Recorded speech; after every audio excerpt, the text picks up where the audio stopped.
Well, here we are. We're back at the Combative Summit 2024, the Iberville, Mississippi. That's how you say that. I had to ask the Uber driver when we got here. That is such a good idea. We looked up a YouTube video. Didn't get much of a good answer. Pretty sure the guy was French. He was French. Yep. Yes. Yeah, it's and I actually clarified that with a couple other people that are from here on the podcast, or that have been on the podcast, just so I don't butcher it a little bit. I'm gonna have you pull that mic a little closer to your. Absolutely. Even a little closer. There you go. How's that? We're good to go. There we go. Right Lovely. on. So I've got a special group here today. This is the first group that I've had that actually isn't instructing here this week, and I wanted to do that because I wanted to get some perspective from the audience, if you will, the participants here, on kind of a lot of things, and we'll talk about those things. But I thought it'd be cool to get an even more kind of select group out of that, and that is, while there are other females here, there are only two that are actually participating in the instruction. So you guys are going to have a very unique perspective on that, and I think stuff that people might want to hear about. And so in saying that, I think just kind of setting this up, we'll go around and do a little bit of an introduction, but I actually should inform the audience that in the background you're probably going to hear we got Cole Miller and Mike Lansford out there, who's training for a fight upcoming, and they're working with Cliff Byerly as well, some legends in the business. They're trying to beat the crap out of one another, so you might hear some stuff. And then we got actually some legends over there rolling around. So if you're hearing that in the background, that's what it is. Anyways, let's get rolling. So now that we've done all the housekeeping stuff and we've set it all up, I'm just going to go down the line here and just have you kind of introduce yourselves and give us a little bit about yourself, and then I'm going to have probably lots of questions. So be prepared. I might time you out and interrupt you, just to maybe ask a clarifying question and get us going. Ready? Who wants to start? I mean, if we go down the line, I can do it. Can jump right all right, in. I love that. Okay. Go ahead. Well, I'm Lisa. I am a participant here at CAS. I work in healthcare. I'm just a civilian, but I came from the firearms side, so I do competitive shooting, and I am a firearms instructor, pistol. But this is my first combatives experience ever. Ever. Never been to a BJJ school? I did karate when I was like 6 or 7. Okay, that's where you karate chop the wood in half. That's all I remember. But other than that, nope, never. Interesting. So that's my background. And it's been a lot, but it's been a great experience so far. Yeah, I agree. I mean, this is an amazing environment for a lot of reasons. And the experience, you can talk about it all you want. It was like maybe like going to the Grand Canyon versus seeing a picture or hearing about it. Exactly. I don't know if you've ever been out there. But if you've ever been out there and you walk to the edge of that canyon, man, you look across and you're like, wow, right? It's just, there's no way to really describe that. Yes. It's different, and without embellishing, that's what this is. So for people listening, I think part of my goal is to help them have a little bit of more FOMO than they already had. And so you guys are going to help me with that today. No, and on that note, it's funny you bring that up. So this is my best friend, Sofia. She'll tell you more about herself in a minute, but she was here last year, and we stayed together in the same hotel. I had been in Florida for grad school at the time. So she, every night after CAS, would call me and tell me everything that had happened that day. And I had the FOMO. I said, man, I got to see what this is about. And I heard so much about it last year. But being here and actually seeing it for myself is an entirely different experience. I could not have pictured this in my head. Right, so. and that's how this continues to perpetuate. As people going back, telling their buddies, grabbing their buddies and bringing them back in to build the culture, to reinforce the culture and the importance of what's going on here as well, and how that translates into the world, and how you're taking that back into your own world and making it work for you, practicing it, spreading the news, thinking about problem solving differently, and then maybe, hopefully, transferring some of that to somebody who then feels like maybe I should have that experience and come in and get it. So thanks for that. We'll come back. We'll come back. Sophia, you're up. Absolutely. So my name is Sophia. As Lisa mentioned, I started martial arts when I was 13 years old in a traditional martial arts called Musulman. It's Korean. It's that very basic traditional style. We were almost never sweating by the end of the class kind of thing. I the last few years, I switched over instructors, worked really hard, got my black belt after 7 years of training. I began ground combative, so worked into Brazilian Jiu-Jitsu and Muay Thai. One of my goals was to be a Muay Thai fighter. My parents were not supportive of that because I did violin and piano competitively. My mom was so stressed that I'd break my fingers. So I came home with a broken nose one day, and she pulled me right out of Jiu-Jitsu. She was like, "You're done." And I was like, "Okay, sure, right?" So I get into college. I have a independence car, so I start filling my time with Muay Thai, Jiu-Jitsu. I was training for a fight, wasn't telling my parents about it. It sounds cooler than it was, but I ended up breaking my nose again. I had my first nose surgery. My surgeon told me I had to take some time away from combatives. The game, yep. Absolutely. And he actually made me pinky promise him. I remember that. It was quite awkward. That's interesting. Yeah. And so and I missed it so much. It was like unrequited love. So, following that, I purchased a firearm. I had a buddy take me to the range. I was shaking. I remember I wore gloves because I was afraid the gun might hurt my hands when it went off. I had that whole initial experience. Yep. And I remember putting a gun on for the first time with my outfit, being incredibly confused, just so overwhelmed by the process. I started sharing my journey on social media. I started connecting with other women in the space, recognized that there weren't many of them, wanted to become one of them. This was during the time that I started.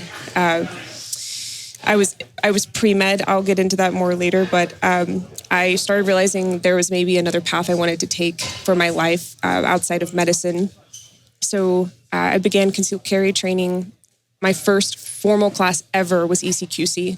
So I trained with Tatiana Whitlock on the side. You jumped right in. I absolutely into the deep end with the sharks. Craig Douglas was an incredible introduction to the reality of concealed carry. It opened up a bunch of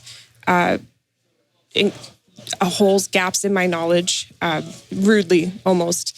And so that's the point of the ECQC. Exactly. Following that, I met Lisa on social media. I'd had Justine Williams on my podcast. I have a podcast called She Shield Podcast. She came on and she gave an inspiring speech about how anyone can do USPSA. Shadowed Lisa at a match, became a USPSA competitor. You could say novice level. Got back into Brazilian Jiu-Jitsu. Around that time, I broke my nose again. I had a second nose surgery. So now when I roll, I have to do it with a helmet. Yeah. Super sexy red beard combatives, black and red helmet. Well, you got the right helmet, right? Yeah, I do. Yes, exactly. Yes, and now this is my second cast. It's incredible. I'm so happy to be here and to encourage others to come next year. I love that. There's so many things there. There's a lot of depth there. And I'm fearing that we're not going to be able to get as deep as I really want to go. But that said, like I said, I'll come back. I have questions. Last in the last chair, I'll just give the brief kind of overview, and then you can talk about yourself a little bit. But Okay. this is my much better looking, much smarter, nice of you. better half, I don't know about that. CeCe English, who, if you listen to the show, particularly on our Monday episodes when we cover a lot more of the health, wellness, fitness, nutrition stuff, she's a part of that team. So anyway, CeCe, what do you want to say about yourself, just to get people to know? What do who I you want to are? say about myself? So this scene is very new to me, and so is combatives, as well as martial arts.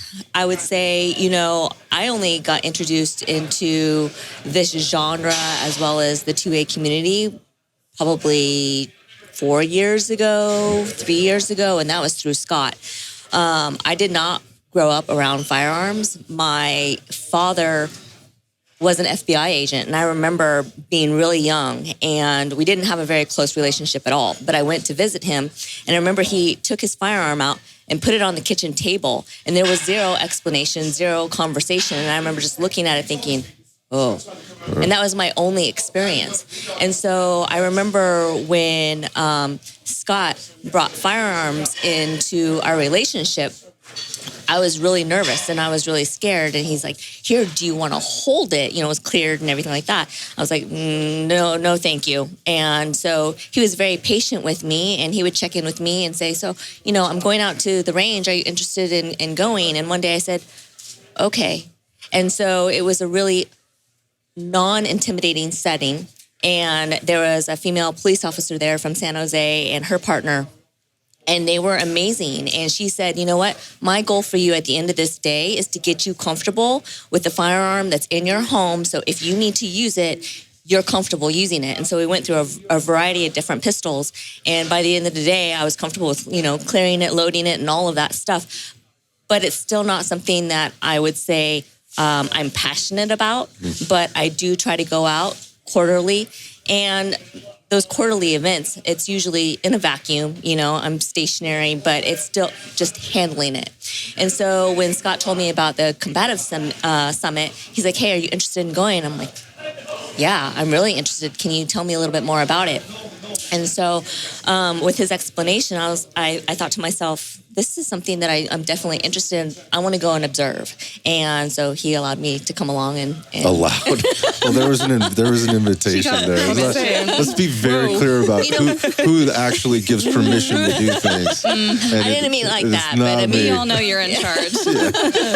Yeah. It was a very gracious offer. So yeah, I haven't actually heard you explain that in a long time, and it was interesting just hearing you play that back and the introduction process, and how martial arts got introduced to you two very, very young age. So this isn't something that's completely foreign, right? But along the way, you have your journey and you become a little bit more comfortable and you explore a little bit more. And you explained, Lisa, that you came in from the firearms side of it, and so I'm going to come back to you on that. So why? Aside from the influence of, your friend here kind of saying, hey, you should check this out.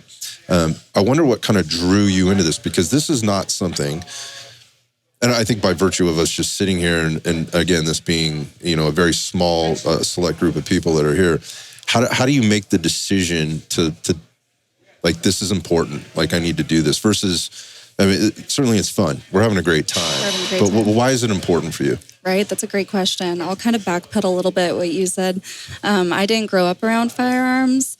I'm from Southern California. We don't have a lot of firearms where I'm from. I moved to Tennessee in 2017 by myself for college, and that's when I got into the firearms space. So I thought everybody else here has guns. I should probably maybe have one myself. Think about it. Yep. But yep. So wandered into my local range.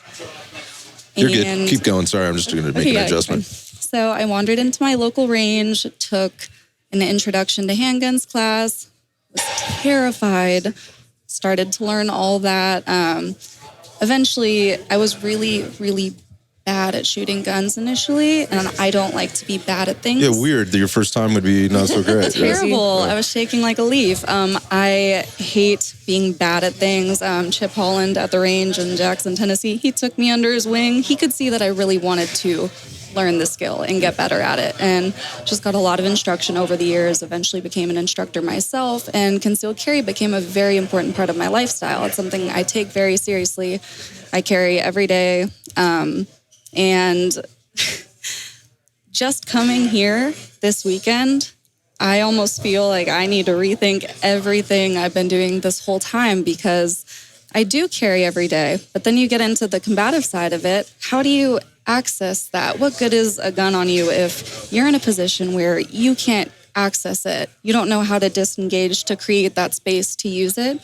It's a really important component. And I've known that logically for quite some time. Sure. I just hadn't taken that step to actually bridge the gap and get into it. So her encouragement was super helpful to just tell me about this space, and I finally am diving in, and it's been mind-blowing. I feel like I have to go rethink everything I've ever learned about where I'm wearing my gun, how I'm wearing it, what kind of outfits I'm wearing it with. Just because I can carry it in this outfit and I can conceal it and I have it, how efficient is it? How am I going to use this? So it's given me a lot to think about. Yeah, it's interesting. So just switching over to Sofia here, I know you cover a lot of that. Like you just mentioned something there, like how am I going to carry it with regard to what I'm wearing? And look, from the male perspective, coming into this, that's a much less complicated process to work through, right? I mean, however, there's the talk about, do you dress around your firearm, or how is this going to work for you? So I think for men, there's a lot less thinking about that. There's a lot less that goes into that.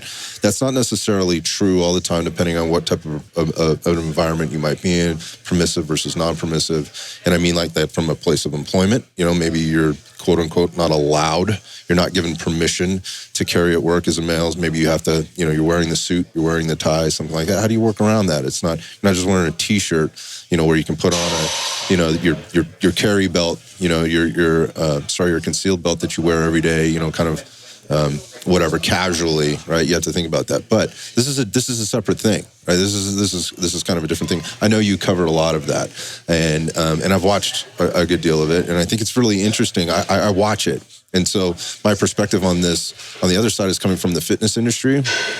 It's the same there, right? In terms of what people are choosing to work out in, and I'd coaching female clients for as long as I did. I became an expert on clothing and why a woman would choose certain things to wear to the gym, how they fit, how they operate, in those things, if you will, out on the fitness floor. So it resonated with me, but at the same time, it never clicked with me. I never even thought about it because I was only worried about myself, right? And what I needed to do. I only bring that up is to say, I don't talk about this stuff, and I haven't had this conversation in a really long time because it just doesn't come up for me. It's not something that comes up. The interesting part about this week is none of that matters because that's not what we're talking about. So just, again, taking it over to you, I think that what are you learning with regard to that here this week that you've not have learned before in terms of how you carry, where you carry, those types of things? Absolutely. I love this topic. So 3 things came to mind. I've had a year to reflect. Like I mentioned, this is my second cast. Yes. 1, shoes. So, and I'm not a perfect proponent of this epiphany I had, right? So shoes make a difference, right? Closed-toed shoes, having high heels on. It's problematic. It's absolutely problematic. Although I do love to wear a good heel. We're both 5'10", and we just love to be even higher off the ground. Yeah. That's something, though, that I've had to be conscious of as far as who am I going out with, who else is carrying, who else is like-minded, who's going to stay observationally aware. So that's 1. 2 is the location of the firearm. I see a lot of women do things like ankle carry and thigh carry. And when I think about the grappling positions you can get in when you are trying to access your firearm, inside the waistband appendix is one of the most convenient places to access that. I have not foolproof tested that. I just know that from class, IWB is already hard enough. I can't imagine trying to draw from lower down on the leg. You would have to collapse your posture. You would have to maybe even add some more time to the draw, depending on what concealment garment you have to clear. That's something that came to mind. Number 3, I was thinking of, so we have shoes. Location is the... I totally forgot. I had it. I was like running through it in my mind. Yes. So it'll likely come up. Modality. I just can't. Yeah. Anyway, it will come up. But yes, so those are the answers I was looking for. Okay, great. Because I think, going back, I have seen a lot of this type of material on the interwebs for if you want to call it that, and a lot of it has to do with this is how I do it and wear this specific thing. Right. But there's no talk about how that actually functions. Absolutely. Right. In the end, so it sounds like you jogged the memory. Yes, I jogged. You jogged. You're for welcome. Me. Absolutely. Off-body carry is another thing. Yeah. And that's something that I've recently been investing time in is learning how to properly fanny pack carry safely. So just the fanny pack itself, is it safe? Do you have hard material over your trigger guard? Do you have a separate compartment for the firearm away from your keys and your wallet and everything? And also, are you keeping it on you the entire time? Or are you one to take it off, put it on, take it off, put it on? And, there's always, we're all human. We have those moments. But all that to say, accessing a fanny pack, I had a buddy, we jumped on the mats together, and I asked her to just make it really hard for me to access my firearm in my fanny pack. Immediately, she's a purple belt in jiu-jitsu. Immediately, she choked me with my fanny pack cord. Immediately, because it was strapped around my chest. And it was humiliating. It was worrisome because it's one of my favorite modes of carry, especially in places where IWB maybe isn't the best or even the only consideration. And then actually I thought of a fourth, and that's the conversation around concealment as a form of, as far as like the 0 to 5 foot range. That's not talked about Ever. Craig Douglas was the first person, and I happened upon his class. My former co-host of She Shield was like, hey, Craig Douglas is going to be near you. You should go. And I was like, okay. It was impulsive, the best kind of impulsive, and it was really interesting to utilize my voice to create space so that I was never in that situation in the first place, but then learning what happens once you're in that decision. I mean, that position, right. You have to choose whether or not it's actually a good time to pull your firearm. Right. And what you see on social media is just all these dry fire drills, pulling from IWB and presenting, right. Reholstering, and then starting again right. From surrender or something like that. When, someone might be just like watching you, following up behind you, and then just comes up behind you and bum rushes you. I mean, it's not as cut and dry. Yeah. Exactly. So my goal is to bridge that gap in the industry slowly and surely. Well, I made a blanket statement there by saying nobody's talking about it, and here we are talking about it, right? Yes. So, and you mentioned Craig, who's talking about that all the time, right. And the other folks that are here are talking about that constantly, and that's where we are only working in that range here. We are not right. working at anything outside of basically arm's reach here. Right. However, there is the problem solving around being talked around like, well, let's talk about distance and time and the terrain, but more specifically, we talk about the distance piece. And once that problem doesn't go the way that we've been practicing at 5 yards or, 10 yards or whatever the hell, right, outside of arm's reach, then what, right? And again, so it's not that nobody's talking about it. It's just, it's not being talked about as much as what you just described. And I think that's the point of understanding this. The other thing that doesn't get talked about a lot is, I would say it is being talked about, but I don't think it's sort of being realized, and it's going to take this messaging getting out there for people to maybe think about it differently, is again, your own experiences with martial arts and what the realities of those are. Right. And in terms of like what you've done for so long in martial arts and what's the practical application of that in all of these different environments and where are the gaps there? And so while we've talked a lot about carrying, right, and USPSA and what that can, well, we didn't get into the details, we don't need to, but where that helps you practice your skill to be better, let's just say in the real game or whatnot, if we are not getting outside of that type of practice, we are going to be leaving a lot on the table. And that realization has to happen for somebody. Like they have to realize something has to happen for them to realize or come to the end of their knowledge on that particular thing where they have that wake up moment of, oh my God, like this is weird. And so you mentioned like ECQC. Was it for you? Lisa, what was it for you? My wake up call moment? It's hard to think of a distinct moment. It's one of those things that's been kind of ebbing at me for a while. One of the things is since I do carry every day, and I am always kind of trying to work on that skill in itself, and I do those stationary IWB drills all the time. I think all the time, what is the next step? What's the next? How often am I going to be just standing here perfectly drawing my gun at somebody? Postures, it's all controlled, right? In what situation would I just controlled pause? Right. I don't know. I really was like, I need to get in a situation where I'm learning what it's like to be compromised, be on the ground, be in positions that I'm very uncomfortable with. And that has been, I have felt safe, and this is a great environment, but I've been wildly uncomfortable all weekend on purpose. These are, for the most part, a lot of men here that are bigger than me and stronger than me, and sometimes I have a false sense of security almost, because we mentioned earlier, we are 5'10". We're 5'10", rather athletically built women, We're not little petite. That was the comment that CeCe and I had right away. I mean, these girls clearly take care of themselves. When I say that, I mean that respectively. They're mindful of their fitness. They're clearly comfortable in their own skin. In terms of how they handle their body in space, and not afraid to get in. And I'll get back to that in a second. But that was a clear distinction we said right away. And that you noticed that on day one. The day one, like within 5 minutes.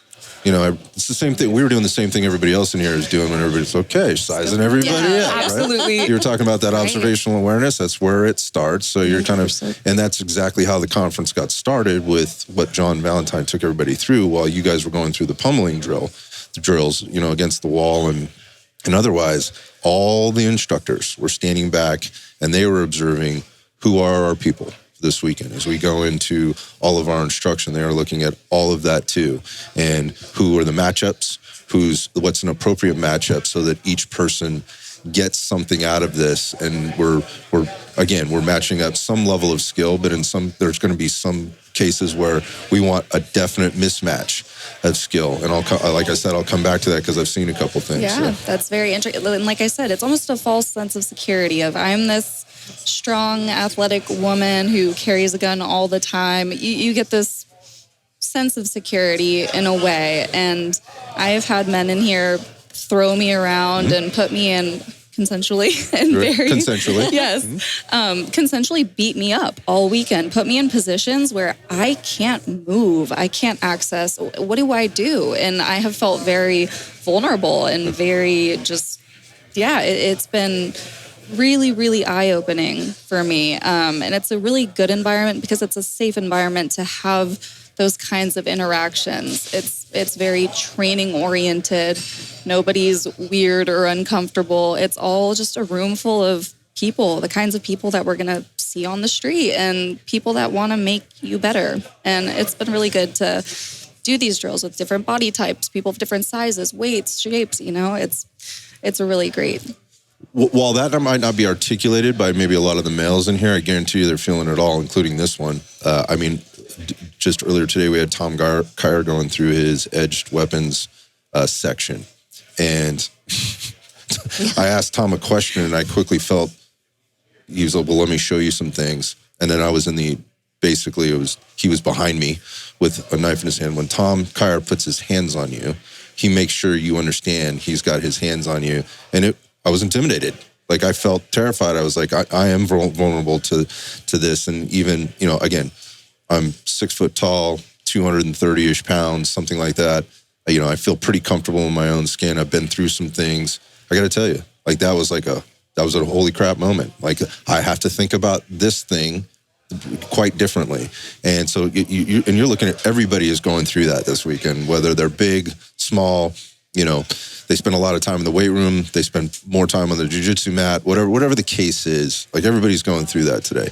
I'm just going to go into CeCe real quick on this, kind of listening to this and seeing what you're seeing. And I'm sure a little bit of this resonates. What are you taking away more from the sidelines on that note? Everything that you just mentioned as far as the participants here, as well as the instructors, I agree with you wholeheartedly. Everybody's here because they want to either get better or help other people be better.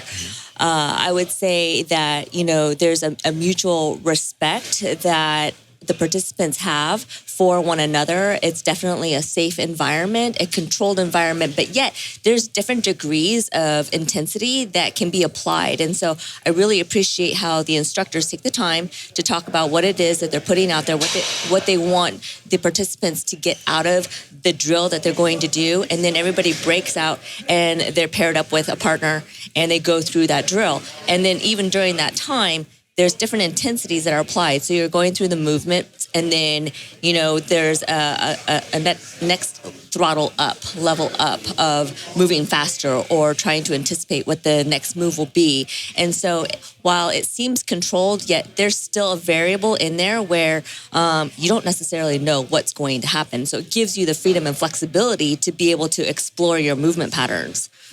Yeah, so I have one more question for you before we kind of bring it back over here to the other side, but that would be with regard to how that differs from a lot of learning environments. So one of the things I didn't mention, so people listening to the show may know this, but I'll put it out there for context, and that is CeCe has a lot of experience in classrooms, a lot of experience at conferences in her past as a college instructor, as a teacher, as a coach, as an athletic trainer. I mean, just been around in a lot of these things. How does this kind of learning environment compare or contrast to a lot of the learning environments in which you mentioned there in terms of throttling up, throttling back, maybe the pre-assessment that I mentioned. I don't want to preload this question too much, but how would you describe that? The learning environment. Yeah. I'd say that this summit's done a really good job at at addressing the different types of learner. So you've had seminar or sessions where, a whiteboard might be brought out and there's a discussion and they're talking about principles, as well as then breaking out from the whiteboard and going into action. There's been some sessions where it's very much a lecture, but there's also visual aids to help with delivering the message. And there's interactive dialogue between the instructors and the participants, and then the participants as well. So I think they've done a really good job of bringing in the instructors that can teach to all different types of learners. The other thing that I noticed as far as with the instructors, when they put this summit together, I think they did a really good job. And, I'm sure it's on purpose, but the instructors, what I noticed, from session to session, there was a lot of translation from what one instructor was saying to the next. So there was a trickle-down effect where you could take whatever you learned in one session and apply it to the next. Stacking it. Yes. Mm-hmm. And so that was really impressive because not all summits and seminars or conferences do that. You might have subject matter experts, but there's a variety of different topics within that, but they don't necessarily are cohesive. And where here, I found that to be quite impressive. Yeah, I think that's the point of the summit is to really, this is about problem solving and not identifying one problem and trying to solve it, but identifying that there are lots of problems. There's never going to be one solution to all of it, but there's sort of a framework that you can work within, and you have to get agreements on what the basic problems are. And one of the problems is that I see in these environments is that we're trying to solve one problem. I mean, going back to, Lisa, what you were saying there about, I'm carrying the gun. The gun is my answer, right? The gun should be the very final answer to the worst day of, of your situation. So what about all the other things? And you were mentioning Craig, Sofia, and the language piece that he was going through on day one, and how you can avoid things. And there's a lot of ways to do that. Or how do you avoid being the victim of something if it's still not going the right way and your language isn't working? How do you continue to use that language to get through it? And again, there's nobody here that's going to disagree with that, right? And again, then you get to see it in practical application, and then you get to practice it, right? I feel like you got something you want to add. Go right ahead. I do actually, because you really sparked something when you were talking about kind of the problem solving and the different types of instructor. I will say one thing that I think has been a barrier for me to getting into any sort of martial art or combatives before this is kind of the same thought process that keeps people from getting into competitive shooting.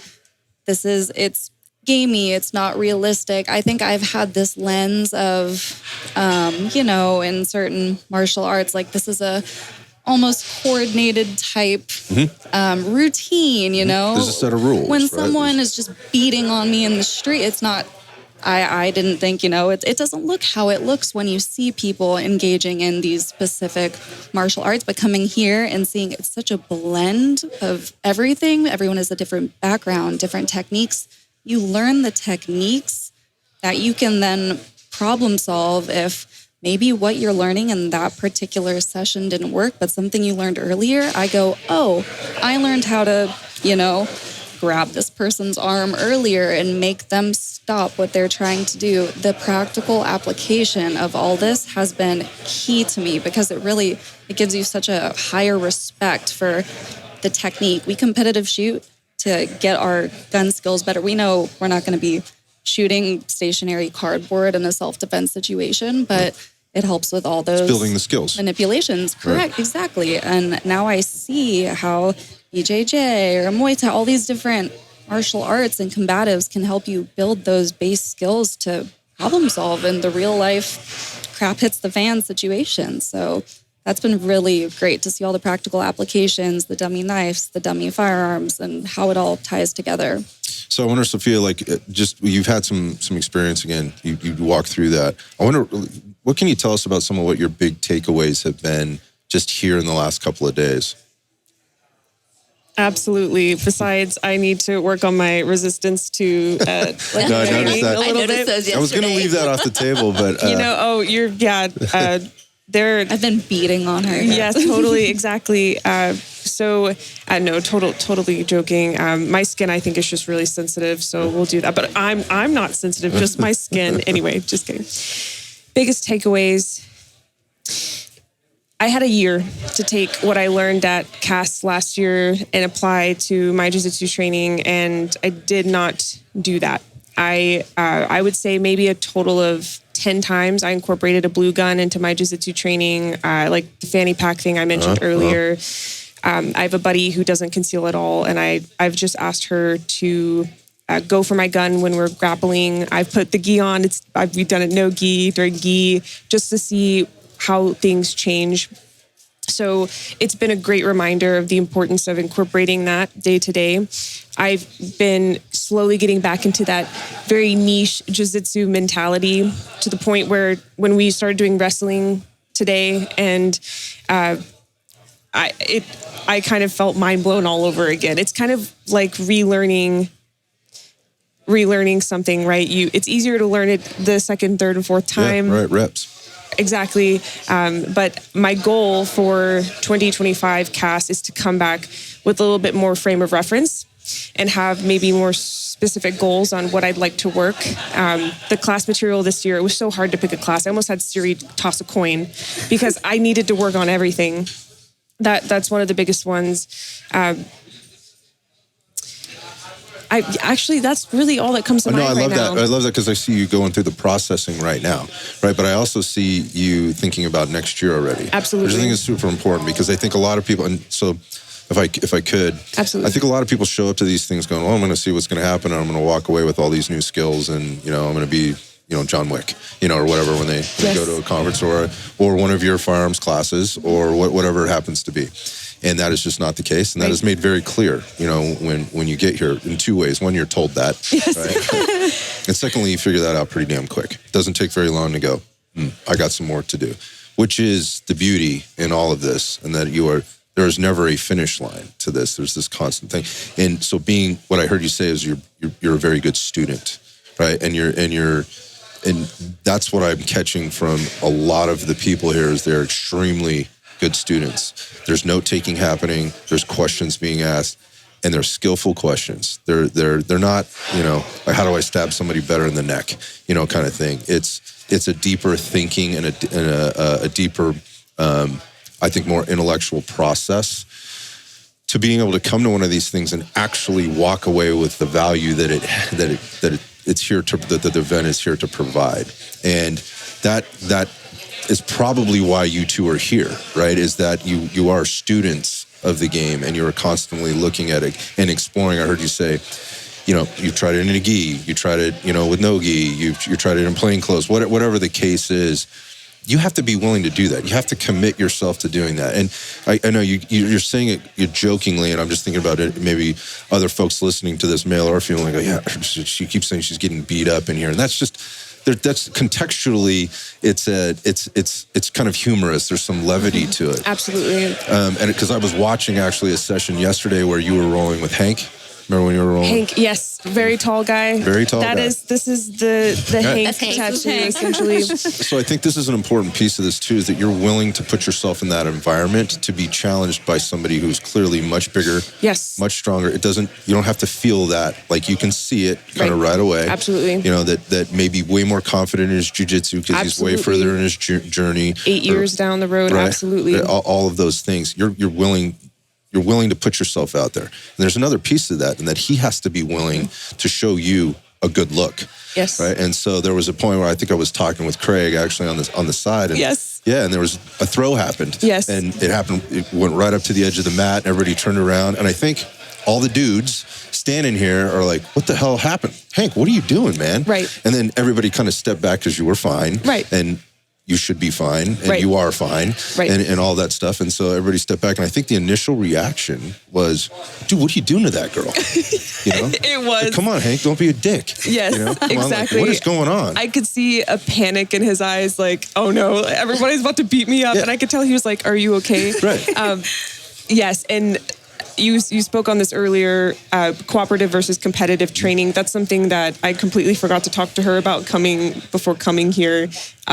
I don't want to cut you off, though. We can go right ahead. Keep going. So for those of you that do not know, I think the misconceptions, like you mentioned earlier, one of them is that when you go into jiu-jitsu, it's just an outright brawl the entire time, and you get those white belts that give 100% every time, and they're so spazzy, and those are the people that break your nose, and I know that from experience. Okay, so I can say that.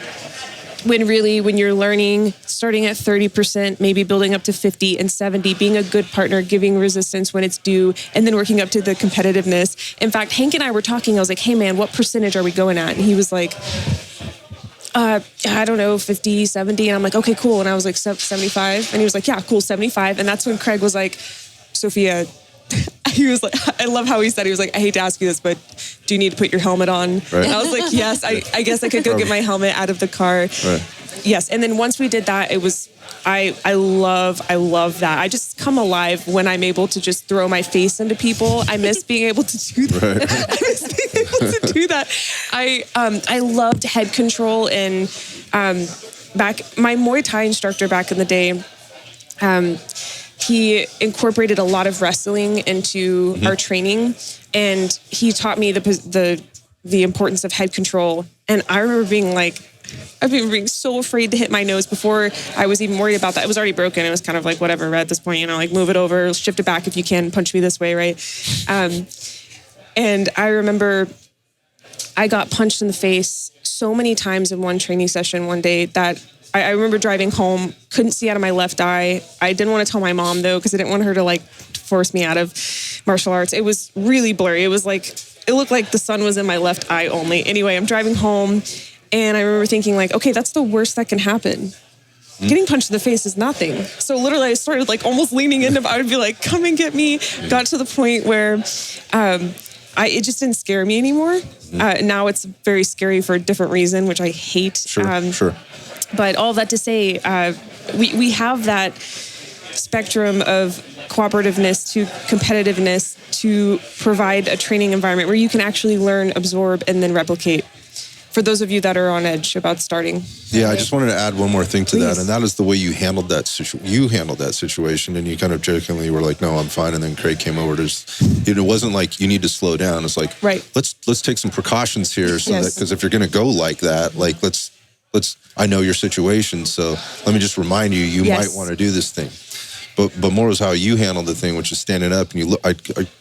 We made eye contact for a quick second while you were making eye contact with all the other, again, dudes. I'd use that in air quotes, standing by to go, I'm fine. Relax, everything's cool. Right. And that took the tension level down from everybody else, from everybody wanting to jump on Hank. And it was a hard fall. I understand. The sound is always sometimes worse than what really happened. That's what I'm talking about. It's like the perception of what's actually happening versus the reality of what's actually happening. Yes. You have to commit yourself to that. So does the other person that you're training with, and that doesn't always. You were mentioning the white belt, right? And how important that is in terms of the learning environment and the skills building environment, and how that needs to be controlled at some level. And the consensual piece there is having an agreement, right? And that here is it can be done, but in the reality of things, there. In the world of, let's just say, de-escalation. Something's happening, you're on the street, I don't know, somebody wants your wallet or your phone or whatever else, and you're trying to de-escalate that, right? And that being, please don't hurt me, whatever else, I don't want to get shot, whatever else, but they have to agree that they have to have there's an agreement, and when somebody doesn't agree, then what happens? And so if you can practice the agreement piece, or the disagreement, at a 75%, as you said, well, it's going to help, right? It's going to help. You're not going to go at 100%. That's not what we're here to do. And you don't need to go at 100% in order to practice the thing. It helps you get better for the thing when it goes at 110%, right, at the same time. And again, I'll just take it back to Hank and how he handled himself. Good for Hank. Yes. Right? Good for Hank. Great training partner. Right? Yes. I wanted to work with him more. There you have it. Yeah. So that encouraged. Now you're feeling like you understood me, I understand you. Now we know what the limit line is. Yes. Right, at some level. He knows where he needs to maybe dial back or throttle up, and same with you. Yes. Right? Yeah. Like, okay, so that's Hank's 75. Yes, that's right? Hank's 75, right. And again, approaching these types of environments, or these, like a conference like this, or, when there's so many things happening, you're working with so many different partners. I have to be honest, like I'm watching everybody else is doing the same thing too at some level. Some guys have found that partner in here that wants to go at 85, right? The whole time. Yes. And so you get to make choices, right? You get to make, you have control in this. It's not everybody's coming down here and getting their butt whooped all day long. That's the fun thing to say. And internally, that's what everybody came here to do anyways, because they recognize the value in being pressed, being pushed physically, right? From a skills perspective, also from a psychological and emotional perspective. And it teaches you to have that emotional control, right, at the same time. And so hopefully, like, those fears that you were fearing, like, coming in, by going through that, the term, which I think gets used a lot, but maybe inappropriately, and that's kind of been a theme about terms being used inappropriately, language and words matters. Like, there's an inoculation to it. Right? So going back to Lisa here, in terms of going back to your own training, how does that change for you going home from this weekend? That is such a great question. That's exactly where my mind was going, because, everyone has been asking me, are you going to go find a BJJ gym? Are you going to go find, and absolutely, I think I will. And one thing that I'm really glad that CAS was my first experience into this, because selfishly, I'm only going to spend my time and money on what I think is going to directly benefit my life.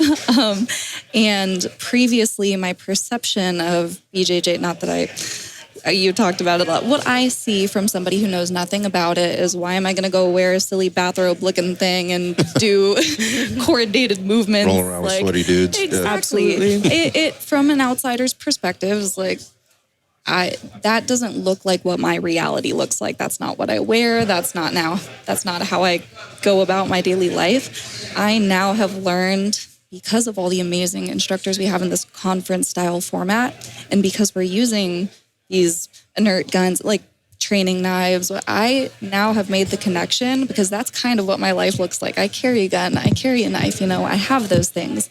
I now see how that training benefits my life. Mm-hmm. And now I can go back and see the value of training at a local gym, and how I can use that to better my well-roundedness and self-defense. So this is definitely something I need to incorporate. If anyone listening to this has any Nashville recommendations for local gyms, please, I'm looking. So that the interesting part about that too is, I think you get the ability, you get the ability to now you're more informed, right? You're more informed. So when you make that decision to join that school, right, or that gym, now you know what to look for, right? And it'll be very apparent to you when you walk in, is this the right environment for me? Versus somebody that's coming into it uninformed, they're just decided, right? I'm going to do BJJ, and I'm from the fitness industry and the gym business. And you know how that decision gets made? The first thing it gets made is on convenience. What's the closest one to me? Then it's going to be on price. Right? Can I afford this, or do I find that there's enough value for me to pay that? And the last thing is going to be like, what are the exact things that they're teaching? Like the American Top Team does it very differently than, like, near me, it's Kyotera, right? And it's right down the street from me. That's a very different environment. And so when you walk into that, now you know what to look for, because if you don't have any experience in this, which again is a great thing about the summit, like all abilities and levels are welcome here. You can see that out there. Right. And I don't know that I necessarily believed that 100% coming in. I said, there's no way I can come in as a total beginner and be okay. Right. And I have felt okay. The whole time, and it's been great. But so now you know how to go shop. Exactly. Right. Now you know what questions to ask. Now there's a higher level of awareness of what to look at. And I think that is another huge value. Again, that's why I asked the question. You answered it in the way that I hoped you might. Not that I needed you to do that, but that's what I've gotten. So to know that you got that perception, and I have a little bit more experience with it, and I know very specifically what I would be looking for, if I'm going to a gym, and what I do want, but more importantly, what I don't want. Mm-hmm. And you have to have both of those things. Right. So that's, now you go back, and that's a challenge for you. That's a new challenge and a new part of the journey. I love that. What about you? Like, what do you take back? Do you go back, Sofia, and go, the environment I'm in is a good environment, and now I know how to modify or I guess adjust to this environment that I'm in to make it work better for me? Or have you? I mean, is there? I'm in the wrong environment. I think I need to be somewhere else. And more. I guess maybe this is a way of looking at it. When you're here, you know, pretty quickly, you're in the right room. Right. Are you in the right room? Back home with my training. Yeah. I'm not asking you to sell anybody out or throw anybody under the bus. or whatever. Okay, I'll keep their name. Yeah. I'm joking. You can do whatever you want. I'm actually wearing the gi for the gym I go to. So they're actually, this is a great question. They are a competitive jiu-jitsu school. So a common thing to look for when you're searching for a jiu-jitsu gym, Lisa, is asking them what their focus is and looking at their classes. Is there a competition gi class? Is there a competition no gi class? Is there a women's class? All these different types of opportunities there. This gym is primarily competitive. What's great about it, it's really just the people make it, right? It's all about who's there. Every time. Absolutely. From the instructor to the students, which that's really, those are the core two people that make it up, two groups that make it up. I have a training partner there who's down for anything. She's been in my jiu-jitsu journey since I began. We actually began as white belts together, promoted to blue. I went off, I moved away for school. She promoted to purple. I came back as blue. Mm-hmm. She gives me a run for my money every time, always pushes me, incredibly patient, silly though, so we have a good time. We have this nice little relationship going on. And then she's always down for me to throw on my helmet. She throws on a helmet as well. So having her is the biggest difference. If I didn't have her, not that she's not special, but since going there with her, I've actually met, there's an MMA fighter there. Her name's Melissa. The girl I was talking about before is Arlena. She's incredible. Woman I was referring to. Melissa. There are two other black belt females that have come up to me and been like, hey, I can throw on that helmet if you want to roll with me. Amazing. And I'm like, yes, absolutely. Next time. Just kidding. So that environment for me works really well. It took a little time though. Probably took like 3 months showing my face there for people to see that, learn my story, either hearing it from me or someone else, to come up and warm up to me and be like, hey, I've kind of seen you roll. I've noticed you really only roll with Arlena. If you want some variation, I'm willing to throw on a helmet. Just wash it, please. And I'm like, yeah, you got it. I bought another one so that Arlena has her own. But all that to say, that environment works really well for me. I do wish there were some more weapons integration, real street self-defense integrations, but there's actually an individual here. His name's Jahaya. He teaches at TCB. I forget what that stands for, but they do Muay Thai and among other things, like 30 minutes from my gym in Northwest Arkansas. And he was like, hey man, whenever you get back to Arkansas, let me know if you want to get together and work some things from the summit. So another great part of the summit. Yes, absolutely. I have been in gyms though that did not support what I needed. I moved on from my Musulman black belt because there was nothing really there for me. It was kind of funny though. I did notice once I became a black belt, first degree, that was the beginning of that journey. Sure. It was almost like That's what you hear from every black belt. Exactly. Your journey begins when you hit. There's no arrival. Exactly. It's just begun. Yes. And I could have absolutely stuck with it. I could have perfected my forms, worked on all of my different techniques, learned how to use a sword. I chose to invest my time differently. Mm-hmm. Yeah. So just going back to what you said there about the local guy, Josiah, that's another great part about this, is because what you're doing is you're building relationships and you're building friends in different places, and people that you can reach out to, right? People that you can confide in or that can understand what it is that you're doing. Because if you haven't been to this, as we've said, you don't know, and it might look a little weird, right? As people are running around with, blue guns or knives, rubber knives stuck in their pants. And whatever else. We went out to lunch and we were like, we got a lot of looks. Yeah, you're aliens. Got a lot of looks. We're like, we were in slides. Welcome to my world. Yes, exactly. Yeah. Yeah, where I live, I'm kind of an alien. People just kind of know, right? That's an interesting thing also. So again, going back to how do you know? When you walk in, you know. And the only way to know is to have that experience that kind of wakes you up to it. Is going back to kind of the theme of this whole thing is like, what should I be thinking about differently? Right. What should you be thinking about differently? And so I've asked you that question, like, what are you going to think about differently? And it's great to know that because you've had this experience and you've been down this path already to some extent, you have that downloaded software to understand what that is. I wonder what the advice you would give somebody. I mean, you're this, and I'm going to start with you, Lisa, because I think you're the freshest in this, in terms of kind of entering in, and you jumped right into the deep end, right, in the best kind of way. I wonder just advice that you would give somebody that may be thinking about this in terms of like, if you're hesitating, like what steps would you give them in the process of maybe getting past that hesitation to make a decision they can feel confident with instead of anxious about? Right. I think with anything, when you're deciding, again, kind of what you want to devote your time to and your energy and your money, is really thinking about your reasons behind it, kind of your why. I think your why is so important in all aspects of life. Why am I dedicating my time to this?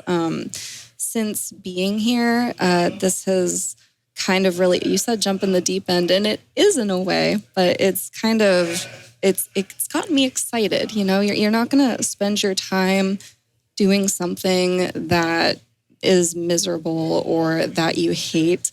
It's really important as a new person to understand that it is a safe environment. You can talk about those boundaries, the instructors in these classes, and I'm sure at a lot of local gyms and training partners, they ask before class, if we're switching partners, let your partner know. If you have an injury, like my best friend here, she's broken her nose, 5 times? Yeah.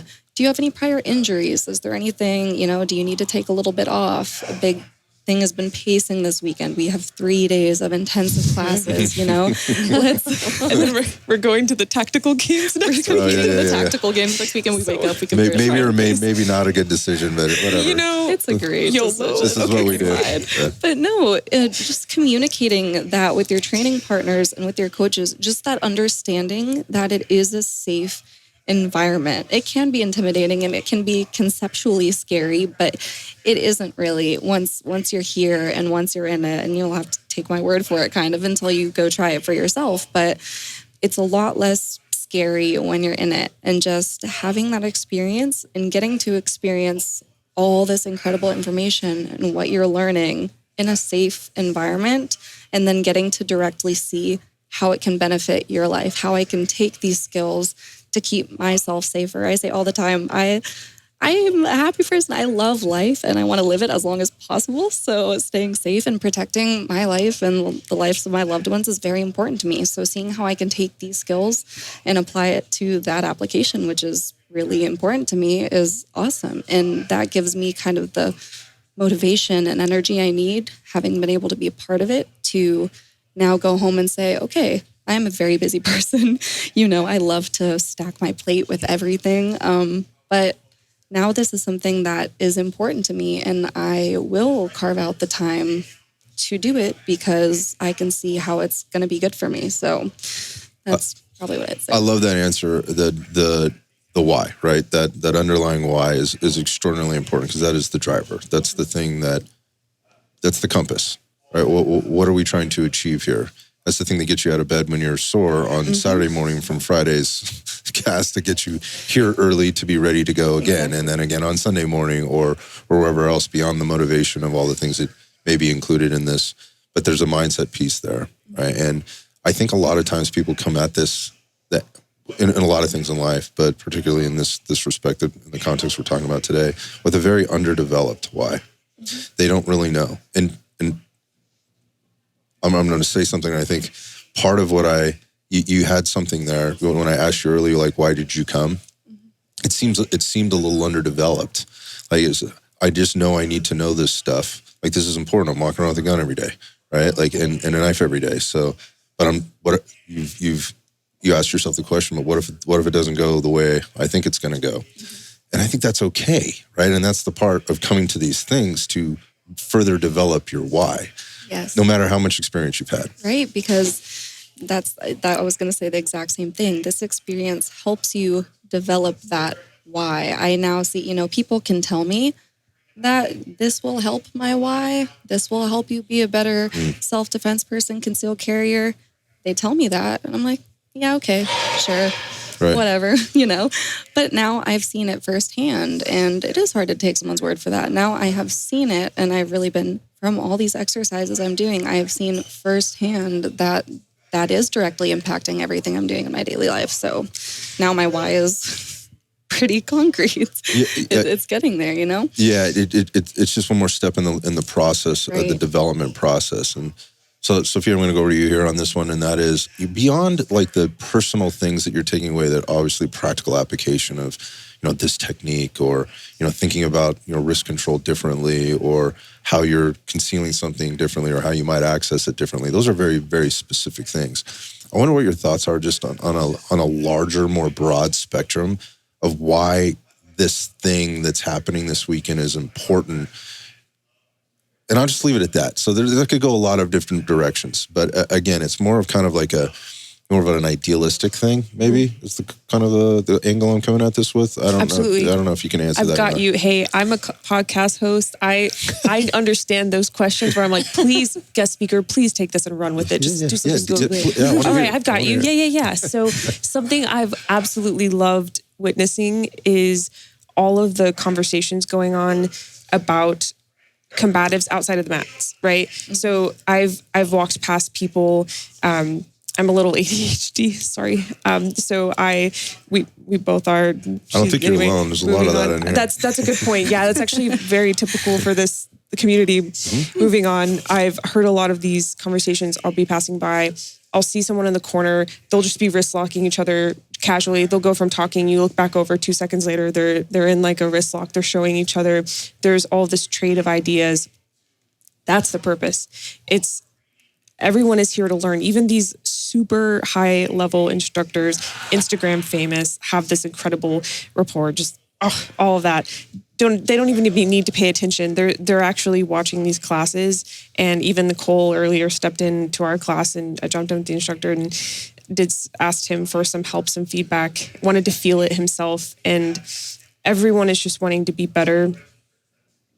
It's almost like if this was, I was gonna make a really bad joke, but okay, I'll tame it. So it's like we're contaminating, we're getting this virus by being here, then we're contaminating it. We're all going back out. It's this That's one way of looking at it. Right? Yeah. There's probably a much more, beautiful way to say that, but we're all going back to our respective states, our training, our gyms. We have a guy here who owns his own jiu-jitsu gym in Hawaii, and he's taking this back to his gym, and we're positively influencing. That's a better word.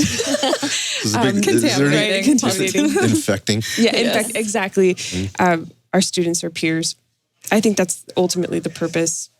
Yeah, I would agree with you 100%. And for a lot of reasons, but it's interesting. You said it was a bad joke and we're laughing about it, but it's exactly what it is. It's you could look at it as being infectious, the enthusiasm, the passion, the knowledge, and the knowledge specifically, and then obviously the practical application and people's thirst for it. Right. And if they haven't seen it before and they don't understand how it works, and how can they even have that? So yeah, I would also look at this as, and so that is what's happening here, because people will go back and they will blow people's minds. Yeah, absolutely. Right. That situation that they maybe didn't know how to deal with, not because they didn't have the right technique, they weren't thinking about it correctly. Right. And when I mean correctly, I mean going through the problem solving process correctly. And they go back, and all of a sudden they're now at an advantage that they didn't have before. But I'm sort of getting off track here. I think the point of this is it's you're now part of a club. Yes. But more importantly, it's more of a tribe. Mm-hmm. Just the folks that you're around and the people that you're talking with. I think that really is what this is about. It's about building that tribe. And then taking that out, and instead of having conflict with other people, right, and other ways of doing things in your own schools or BJJ schools or whatever environments that you're in, it's trying to build more tribe, right? Build those relationships and those connections. And I mean, I've certainly done that this weekend. I met some amazing people. That's why I come. Like, there's a lot of good stuff happening out there, and I've had to manage myself for this, having some brain power. I mean, I've been drinking from a fire hose the entire time. And then I get to sit down with folks like you, and you get to fill me up with all these new ideas and things to think about differently from all these different perspectives. And that's why I come. That's what stimulates me. The things that they're teaching on the force, certainly awesome things. And I love that. I don't want to take anything away from that. And I'm doing that, and I'm asking questions. And I mentioned my moment there with Tom, like I got to jump into this, I got to feel this, kind of thing, or I got to ask this specific question because if I have it, maybe somebody else has it or whatever. But the point of this being is that it's creating this leadership to help make a cultural change in the way things are looked at. And I think that actually goes beyond the combatives culture.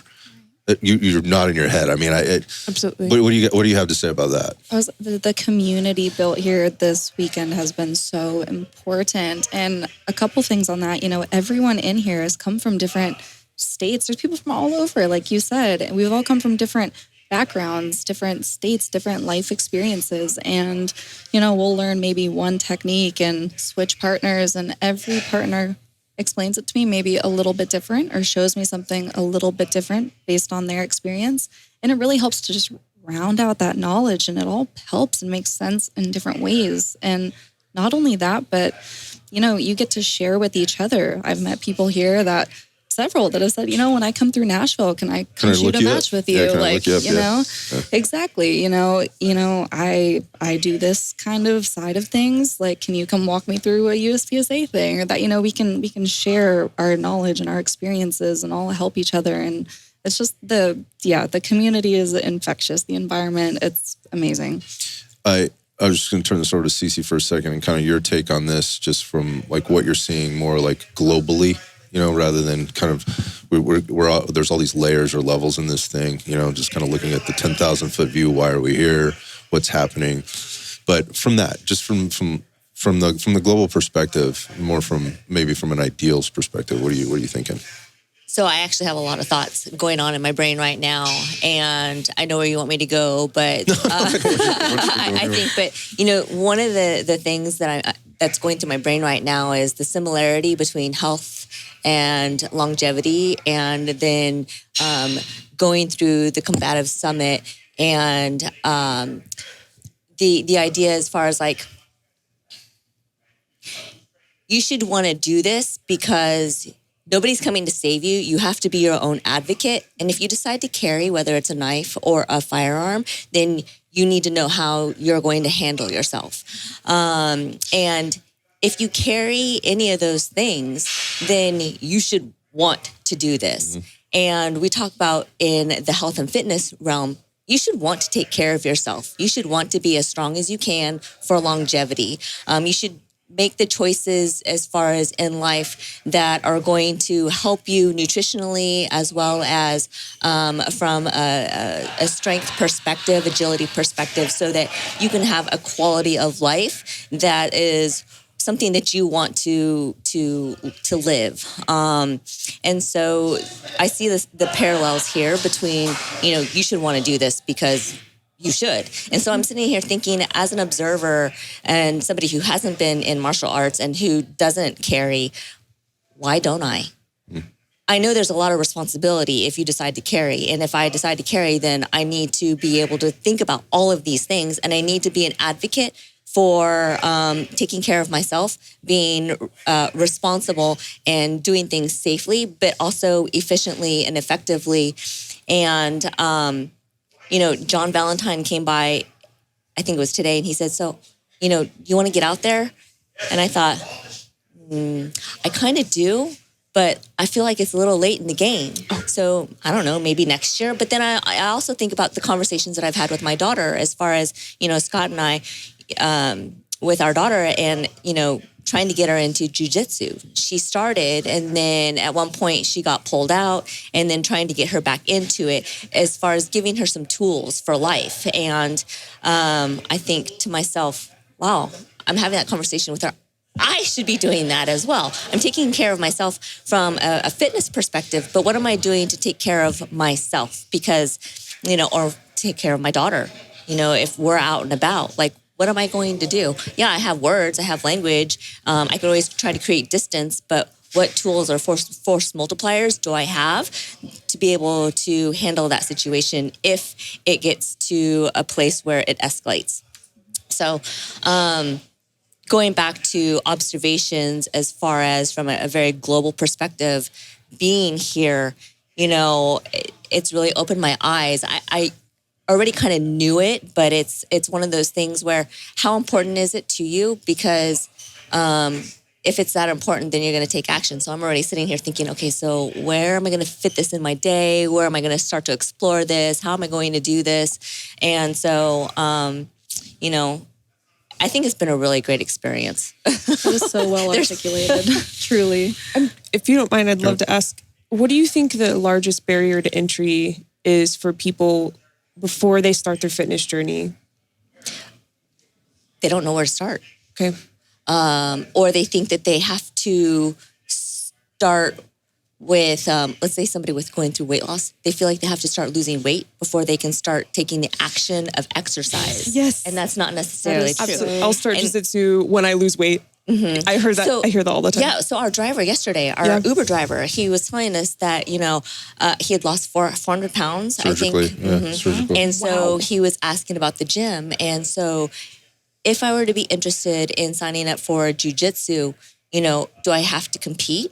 And Scott jumped in and was like, no, not necessarily. Not at all. You know, you can go and you can learn the practice and there's different levels to it. And so I don't know if that answers your question. It does. And I was wondering if that's maybe some conflict you're feeling and maybe your daughter's feeling when it comes to entering self-defense, if it's because you... That's a great question as far as, you know, the barrier. Yes. I think for me, it's, you know, there's a place literally a block away from us. World class. Yeah. Oh, wow. Kyoterra. Wonderful. And, you know, we've looked at the schedule and I know for at least my daughter, she splits time between us and then her father. And he's probably, 30 minutes away at least in another town. So the classes that are available to children or her age aren't necessarily convenient.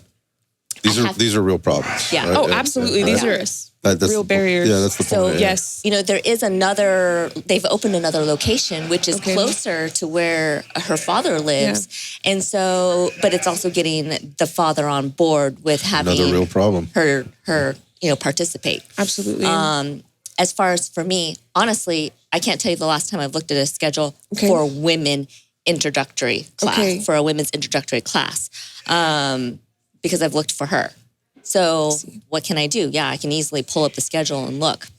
I also have a concern as far as, you know, I'm nearing 50. I have a lot of orthopedic injuries, and so I don't want to get hurt. But I also intellectually know, because I've been around the community and I've heard people say that there's different levels as far as being able to, I think everybody in that setting, from what I've heard, wants you to be successful. And it's not 100% all the time. And it's drills, just probably like it is here, right? You go, you drill, and then you can add some intensity or some complexity to it. So intellectually, I get it. Right. But I think it's okay, so how important is it to you? And let's start making that change, or taking those steps to make the change. That is so true. And I love that you're talking so much about barriers, because barriers in lifestyle are really real. That's what I say all the time.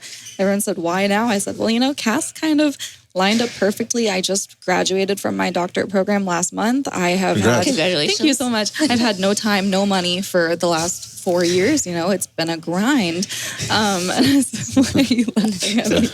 This lined up perfectly. But I mean, those are real barriers. You know, logically, I know this is, I should get into this, but I've got this and I have this. That's a very real thing. And even right now, I still am studying for boards. I have a lot going on. I'm not saying I'm going to go back and join a gym and be in there 4 or 5 days a week, you know, because that's truly not currently at this moment realistic for my lifestyle. That interest has been piqued. The importance has been like seated in my brain. I understand now why this is something to look into, and I can make kind of a realistic plan for my life of realistically, how often can I incorporate this? I know that I need to. What does that look like for me? And I think there's a lot of shame sometimes and stigma surrounding that in all sorts of things in the fitness industry. You know, if I'm not in the gym 5 days a week or 6 or 7, you suck. You're the worst. Why are you even here? You know, and that's not true. I mean, if the intention is there and the effort is there to better yourself and learn, I think that is so important. So even if you can't go and become a gun-toting, in the next month. You know what I mean? Like you've made that connection, and you can kind of start working on that, how it fits in your lifestyle. And that's okay. The effort is there and intention is there, and that goes a long way. Yeah, I think to the thing CeCe mentioned, just knowing where to start. It's also trying to, thinking they have to do it all. Yes. All at one time. Yes. If it's the firearms thing, now I need to go out and get a gun, and they start with that. Right. Whoa. Pump the brakes. But logically, that makes sense. Right. Like if I'm going to learn how to shoot, I got to have a gun to shoot, right? 100%. But that's not how it should start at all. And okay, so where do I go to learn about guns? Well, it makes sense. I would go to the gun store. I should go to the gun store. They'll teach me about guns. No, that's not where you want to go, right? No. Yeah. Likely not. That might not be a good thing. But these are things people don't know. Like they're not informed on these things, and so they need to be introduced to them in a way that makes them understand there's this deeper level of stuff that you could start to be doing, and it doesn't have to be a ton. Like let's just first off, just get introduced to. Why don't you go to your local BJJ schools, because that's sort of been a lot of this conversation, and just watch, sit on the sideline and kind of see. That's part of the shopping experience too. Your window shopping, so to speak. A lot of these gyms actually have, you can walk by those big glass windows. You could stand outside and watch if you're not comfortable going inside. At my school, they're reflective, but you could still stand there. I actually have a deal with them now. I now live 60 minutes from that school. I recently had a change of location for personal reasons. But anyway, but I had this deal with them, especially because of my work. I travel a lot, where I would pay per class. The membership itself is about $120 a month. Okay. So if you can only go 4 times a month, it's not worth it. Right. Theoretically. So I went and spoke to the instructor privately, and I was like, look, realistically this month, I'm going to make it in 3 times. I'm ashamed, but it's better than 0. It's what I can do with my schedule. I need a punch pass. Exactly. Yeah. So they worked out that financial understanding with me, because I belong to a lot of gyms, and I've spread out a lot. Yeah, absolutely. Our gym has a punch pass for that exact reason. Yes, I believe they all should. And so if you're someone who's struggling with schedule and you think that 1 class a week it's not even worth it, it's so not true. You learn things. You learn the muscle memory for things like framing. Someone comes up to you, how to push off. You learn how to be in a close space with someone. Lisa and I kept joking. She would be like, oh, I feel like we're hugging. And it's like, yeah, but do you go up and hug an absolute stranger? It's like, no, why? It's uncomfortable. Okay. Well, many other reasons, but it's uncomfortable. That's a great... Socially unacceptable, maybe. Yeah, exactly, maybe. I'm not a hugger. Right. Totally fair. So if you think about someone attacking you, complete stranger, it's such an uncomfortable thought. So working on that discomfort in a almost simulated controlled environment, at least once a week, maybe even twice a month, it's worth it every single time. I just hope that encourages someone to take that step. And I love watching a class first, going to a gym, looking at things like how large is their women's class? Do they have a kids class? Is it a family environment? Is it somewhere where parents feel safe? And then how do they treat each other during grappling? Are there uncontrolled grappling matches, people striking each other, getting injured? How is the mat moderated? Observing things like that to make sure it's a safe, viable environment to learn in. And then doing what you can from there, I would think are some first steps. I think that's great advice. I love that you asked CeCe about the fitness question, because it's the same. It's just like anything. If you want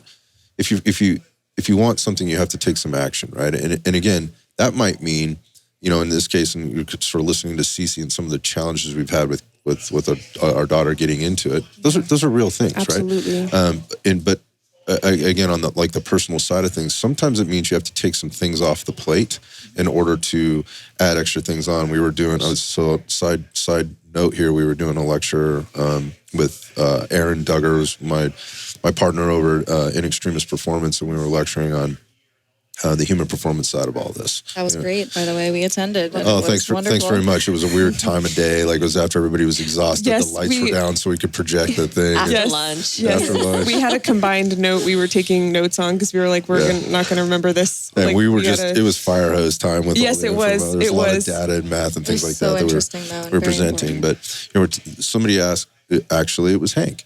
And so I'll put Hank on Front Street if he ever listens to this. But Hank's like, hey man, like, I asked for show of hands how many times you're going to the gym to work on your fitness, right? And I'm generalizing that term versus how many times you're going to the week during the week to roll, in whatever type of situation or practice the skill, whatever that is, the GPP versus the SPP side of that conversation. And, he's like, look, man, every time I try to go to the gym to lift weights, I wind up like finding myself injured or I'm hurting all the time. And my challenge to him was like, well, maybe you need to do a little bit less jujitsu, right? Because that's a clue, man. Like if you're lifting weights and you're doing jujitsu and you're feeling, and you're hurting, maybe there's something you need to take off the plate. Maybe you need to add a little something more to it. And I think that's a barrier for people too. It's understanding not just like I have a busy work schedule and there's commute time and there's things like that. Those are not things you can necessarily control. But for somebody that is already taking care of themselves in some other way or being actively involved in some other type of stuff, USPSA, it might mean you need to do a little less USPSA time, right? There may be a little less range time to this, but you have to think about what's the value or how does that equate in the end in terms of the underlying motivation, which is that why am I doing this? I love shooting USPSA. It's fun. It's part of my business to some extent. Where can I find time and how important, what value can I extract? More importantly, going back to the compass, how does it support my why? And if you come back to that every single time, the answer is generally there. Let's just say it's much easier, I think, to navigate through finding that answer, as we go through the thing. So, and I could talk to you ladies for a long time about probably a lot of things, and there's so much that you can add and that have already added, and I think there's going to be people listening to this that are going to have a different perspective now. Absolutely. And that was the goal. Yes. My selfish goal. Part of my other selfishly, I just we haven't had time to really spend together this week. I'm trying to get around and see everybody and shake hands and whatever else. That's another great part about this. It's a very intimate environment. It is. We've also been very busy. Right. Everybody's busy doing stuff. Everybody's been busy doing stuff. So it's about getting to know you both a little bit better. But there's a in terms of infecting, absolutely infecting planet Earth with the positivity and so forth. I love that. I'm gonna tell John. I'm gonna tell John that it's gonna be awesome that it came out of this group and not out of the cast logo next year is gonna be like a virus. I think it's a really good play on words. We're going to talk about that on the marketing side, but infecting people, you're both in a position to do that.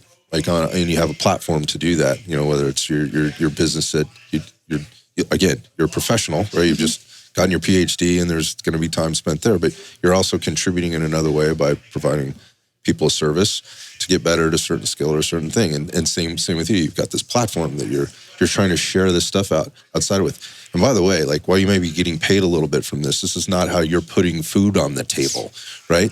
You've made a dedication to, this is important enough to you to put it out there, right? That's the same thing with everybody else in here. Nobody's getting paid to be here this weekend, right? Even the instructors, they could be off, Craig could be out with his guys making a lot of money, doing a class somewhere, but they took time out to be here to infect you. Yes. So I didn't realize that they weren't getting paid. I assumed they were. These guys are all here. They're making money here. Oh, it's great. There might be a little bit of a stipend here to help pay, help cover some of the food fees, and hotel costs and whatever. And they're doing a great job. It's not like they're, it's a far side from, what they'd be making if they were out doing they are here because they want to be here. Absolutely. Right? I'm not surprised, actually. I'm not surprised based on personality at all. Yeah, to be clear, I think there's a little bit of reimbursement that they can spread across the team. Sorry, I don't know why. For some expense, but no, there is no profit margin for an instructor to come here and do what they're doing here. So everything you've gotten today is because they're giving it. They're giving it away. Right. So, I think their hope is that you give that, first off, you take it in and you use and take what you can and use it in the way that works best for you. That's the goal, right? But also that you take it and you spread it to other people, like I'm trying to do here, right? With both of you. So you both have platforms. Let's talk about it. So if people want to find out more about you and maybe connect with you, and maybe there's somebody there in Nashville that has a great school and they want a BJJ school they want to introduce you to or whatever, tell us how to get in touch with you or where to find you on the Instagram or whatever else it might be. Yeah, my main platform is Instagram. I am Shoot with Lisa. I'm Lisa. I like to shoot. All one word? Just one word, shoot Okay. with Lisa. And I loved what you were saying about that, because I have, my page is not really my business. It was more of just kind of like a hobby turned platform. I like to share my journey with other people, but even with my little following, I've had people reach out all weekend since we've been posting things on our stories saying, cool. this looks so cool. Like, people that have no experience in this. I've had people in my personal life text me like, I can't wait, like, come back. Like, let's talk about what you learned for a few days. I can't wait to learn these skills, And You get any of that? Like, what the hell are you even doing there? Yeah, some of that too. my mom thinks I'm crazy. She's like, what do you mean you're going to Mississippi to be beat up for 3 days? Ain't mom's great? Yes, she wasn't thrilled about it. I said, I promise, it's a great idea. But that makes me so excited. I mean, I'm already seeing the little infections happening in my circle. And that gives me an opportunity then again, because you mentioned it earlier, drinking from a fire hose. I have obtained so much information in the last few days that if I don't go share that with others and continue to talk about it and practice it, I'm probably not going to retain it for very long. So it gives me not only an opportunity to spread this, but also to reinforce my own skills. So I'm really excited to go do that. I love that. I think part of that came up for me there is all the new things that you've learned, and then go back to re-examine. Like, if I'm teaching somebody, like if I'm an instructor that's at this thing, and I've been teaching somebody a certain way because I had this objective truth that this is the right way to teach, to defend this certain thing or whatever, and this weekend I had my mind blown, like, oh, holy shit. Like, I've been teaching something that is probably not a good thing to be teaching people now, and I didn't know that before. Now I know. Right. Scotty Oates sat where from Shivworks sat where CeCe's sitting yesterday, and that's how he arrived to the place that he's at now after 25 years or whatever. At that time it wasn't that much, but he was already a black belt and he was teaching, and from his military background and whatever else, and he was at a school and competing and doing a bunch of stuff. But he went to Craig's QC class, and his statement was, after knowing that, or after having that experience, he couldn't in good conscience go back to teaching people the things that he was teaching them the way that he was teaching them, knowing that that's not right. Like, it's not right. So there's an opportunity there for people to go back and correct things if they need correcting, modify things, toggle switches, turn dials, to not infect, but more remedy some things that are out there. And I'd mentioned that a little bit with my own concealed carry journey and how I've come here and been like, wow, I need to reevaluate everything. And that's okay. It's okay it's okay to say, I'm a human being. I'm learning these skills and this is my life. These are my lived experiences. I'm figuring this out and sharing my journey as I go. And it's okay to be like, man, that wasn't really the best, and now I've learned more, I know better, and you can share that going forward. It doesn't mean I'm a terrible instructor and should, you know what I mean? It's okay to continue to evolve, and I think that happens. It's not just going to be this conference where I reevaluate everything. If I'm a lifelong student, I'm going to continue to learn things, and that's going to continue to shift as I live, and that's okay. That thing you just said is encouraged, right? That's what we're trying to do, and isn't it interesting that martial arts and these people coming together are the things that teach you those things, right? It's about doing something hard. It's about doing something uncomfortable. It's about doing something that opens your eyes, that shocks you, in some way, whether that's intellectually, physically, maybe in a very uncomfortable way, maybe in a very exciting way. The martial arts can teach you these things, these lessons, this problem solving, this looking at things deeper from a different angle, from all angles, from the opposing angle, being good at it, also being sucking at it, but you may be sucking at that thing, but doesn't mean you suck. And now you have these skills or these ways of looking at the problem, like, how do I get better at this so that I don't suck at that thing? So I know I don't suck. And then changing that mindset and having that conversation in your head around, okay, now I need to get better at this. What are the things? And that's what these guys have been providing all week. And it's like, here's a thought process. CeCe mentioned it, like, they're seeing it maybe differently, and they're giving those different learning styles, that people have. They're giving these tidbits or these nuggets of information for you to maybe change that. That is encouraged. Go back, do that, right? Give that away. Give it away with zero expectation, right? Just give this stuff away. It's the same thing these guys have. And you mentioned we have these world-class instructors, and I would bet all my money that not a single one of them has known all the things the whole time they've been you know what? They've all been learning to get to this point where they are to share this wealth of knowledge, you know? It's a constantly evolving process, and it's really great. Yeah, I agree. You want to weigh in on this, Sophia? Yes. I flashed back when you were mentioning Scotty's journey to ECQC.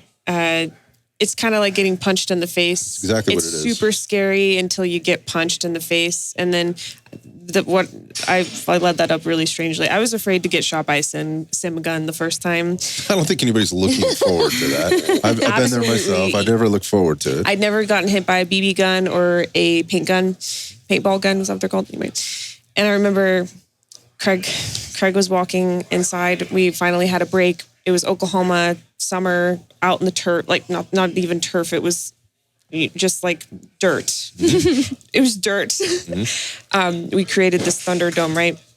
Anyway, everyone's walking in for a break, and I was so afraid to get hit by a sim round. I walked up to Craig and I was like, I don't know what does it feel like? And I was like, would you shoot me with one? And he was like, you want me to shoot you with the sim gun? I was like, yeah. And he was like, all right. And then I was like, oh no. And then I took off running, and he just like that. He literally had a coffee raised up, shot me in the butt. So great. I was sprinting away like, no, never mind. Sips his coffee. Yes, literally just hit me right in the butt. That's awesome. And I remember being like, I like yelped, and then I look back and like everybody's back outside watching what was happening. It was so funny. Anyway, that was just a little comedic relief moment. But yes, I agree. It's the Dunning-Kruger effect, right? Is that correct? Yes, the name of we don't know what we don't know. And I keep cycling through that, I think almost faster than I'm supposed to. Then you're winning. Right. Okay, there we go. I didn't think of it like that. I kind of thought of it as like, maybe I'm slow. But Martial arts will do that for you, right? Absolutely. Right. I actually went into ECQC and I was like, I may not shoot that well, but I am a blue belt. I don't know if you know this or not. Yeah. Kind of a big deal. Yeah. I remember this one Typical guy. blue belt. You're so right for that. So this one guy, we were grappling a tiny bit, and he was like, damn, you really know your stuff. And I was like, thanks. Right. Immediate just crash after that. I did not have another one of those moments. It was like just trying to stay alive the whole time, survive.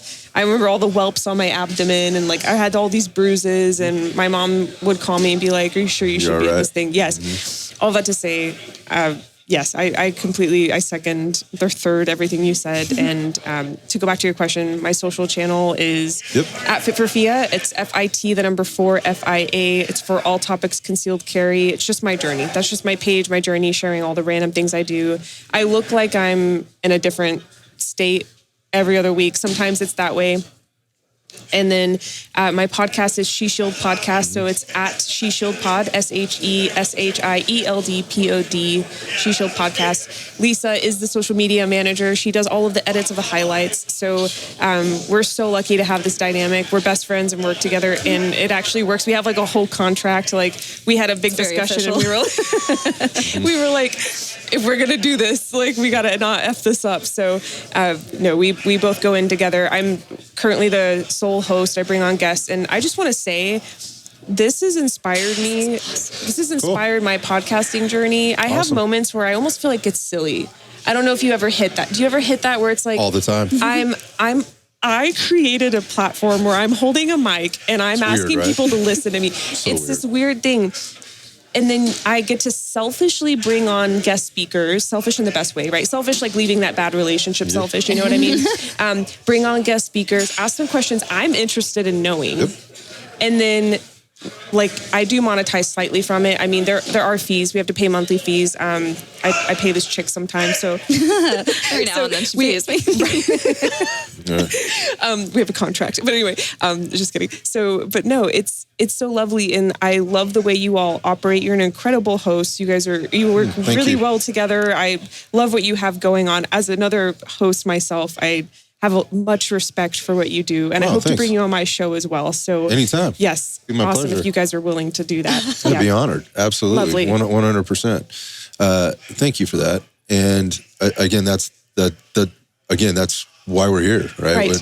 And I'm super happy that somehow I inspired somebody this week. Oh, you did. Yeah. This is Many times. I should have been doing this. Like I told her, I was like, I need to do interviews. And then like, I've waited until the end of the weekend. But then again, there's just so much to be learned. It's like, right? That can't So be the much. objective. Sometimes you almost just have to like Be in it. give yourself the training. But I love what you guys are doing. I think it's awesome. I can't wait to hear the episodes with Everybody. everyone. Greg, Yeah. Chipper's We'll great. probably Me listen on our way to South Carolina. Yeah, We've we got have like got a 9 hours in the drive. car. Quite a drive. I can't wait to play this back. Like, and I Yes. always do.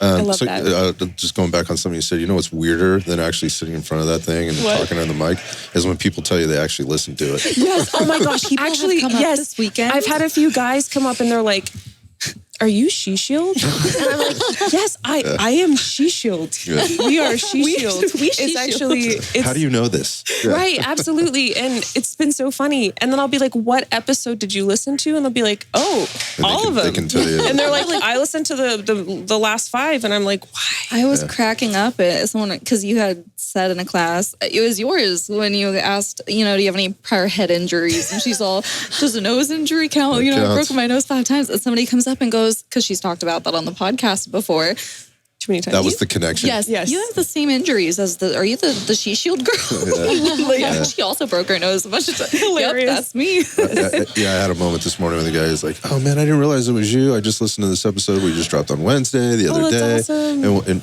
again, it's every time I hear that, I'm just filled with immense, like, it's not excitement, it's not joy, it's like something I can't describe. It's like, this is really weird. Thank you so much. Like, Right. I'm really glad somebody's listening to that. And I asked the same, but they're able to give me a lot of detail on it, which in a way makes you feel like what you're doing is important, and it makes you feel a deeper responsibility to what you're putting out there. In that, just kind of wrapping it up, what I'd say is this: I heard, and I'm going to make this final statement, because I think a lot of people look at this, and every one of you has said the word, including myself, a couple of times, and that is the word safe. And I think everybody wants to feel that, right? Whether it's choosing a new BJJ school and making a good, safe decision, whether it's walking onto the mat and knowing that the person that you're rolling with is helping to keep you safe as well as themselves safe. But there's another aspect to this, and that is being dangerous. Because when you're doing your best to keep yourself safe, and you've done all the things, you've done all the training, you've done all the mindset work and all the things that can exist around this stuff, and when does the environment become unsafe? When you're not prepared for it and you can't respond to it in a way that can be effective and efficient. And so there's this other aspect of this, which is making yourself dangerous. And that might sound really weird or really off-putting to a lot of folks out there. I don't think it makes anybody here feel uncomfortable. In fact, I think that's the exact reason they're here, so that they can be dangerous. And that's an important thing. And that's a very primeval type of thing to think about. And where does that importance, sit with you, and how does that word make you feel as a person's maybe sitting on the other end hearing this or listening to us or seeing some of these folks in here? Because Makes sense to me. right? Yeah. I mean, but again, it's that you got to get around these words matter. Like, think about that word and think about it in the context of the world is a dangerous place. Like, and without making this all doom and gloom, like, we see shit every day. Like, stuff happens there. You made decisions to protect yourself, to carry a gun, to get good with a gun, right? And then all these decisions around, how am I going to carry this and all that, for good reason. And it's because we don't live in a container of safety. Right. In fact, it's quite the opposite. And if you're unaware of what those things are, and that's one of the big eye openers to me today. I was sitting around, or this weekend, I had this really cool opportunity. CeCe and I were able to go over to the house where all the instructors are staying this weekend. Oh, great. So I was very standing around the shuffleboard table, Yeah, having a couple beers, some of them drinking beers. Yeah. All Yours are the cool kids. We didn't get invited to that. It's one of the privileges. It's one of the privileges. It's part of that reimbursement. Yeah, That's funny. Yeah, that's my but everybody's joking, making fun of one another, telling stories and so forth, and it's also an opportunity for people to learn, and the learning environment never stops when you're in this kind of environment, or the learning never stops, particularly when you're in this kind of environment. But I was talking with again, going back to Tom Kyer, who I just met this week, and I've never met him, never talked to him before. And we were learning very quickly how many things can make you dangerous that aren't a gun, that aren't a knife, that aren't even your hands. I won't give away all the details on that, but there was things that I learned, and again, thinking about things. Some of the stuff never crossed my mind, and I spent a good deal of time around this and the people, right, and the thing, if you will. It never crossed my mind that, holy cow, like that exists. You don't have to have a gun. You don't have to be good at fighting, right? I mean, we see that all the time. You have to be good at fighting or good at grappling or good at jiu-jitsu or good at striking, anything like that, to be very dangerous. That's the world we live in. Mm-hmm. So thinking about that and where that fits into your life in terms of protecting our daughter, right? Protecting your family members. Protecting yourself is one thing, but how does that expand?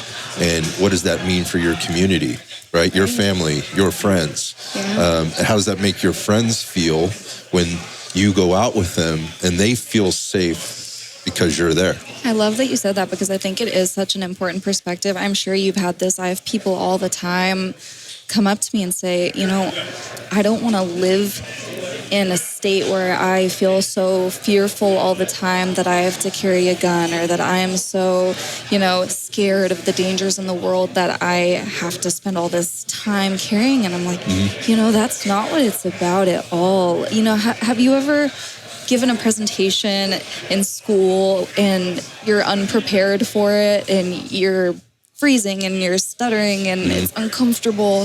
But when you've prepared for that and you've rehearsed that presentation and rehearsed those lines and you get to walk through confidently and give that presentation, it's kind of how life is, when you understand the danger there and understand that you're constantly doing your best to prepare yourself for what might happen. I'm a very happy, optimistic person. I go through life with confidence and happiness, understanding that the danger is there, but knowing that I'm doing what I can to prepare for that. And it's a really important perspective, I think, because it's not doing this out of fear. I've said that so many times this weekend. This has been such an empowering experience. I don't go out feeling scared of what people could do to me. I feel empowered that I'm better equipped to handle life. So it's...